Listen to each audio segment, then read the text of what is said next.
So what we found was that the function of the auditory cortex in deaf signers and in oral deaf is the same when they look at images without any sign language. It doesn't matter if you are a signer or oral deaf, there's going to be same brain activity in auditory cortex when you look at images without any language. Now, this shows that changes in brain function in the auditory cortex are driven by whether someone can hear or not. They are not driven by whether they know a sign language.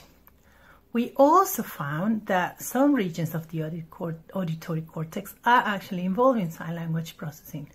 This was only observed in signers, of course, because they were the only group that understood sign language. We know from other studies at DICA that these regions of the brain in the auditory cortex are also involved in lip reading in deaf individuals and seem to have a more important role in visual language processing in the brain of deaf people than in the brain of hearing people. However, signers didn't show any additional changes in brain activity when looking at images without language contact, showing that knowing sign language doesn't result in any additional changes or differences in brain function.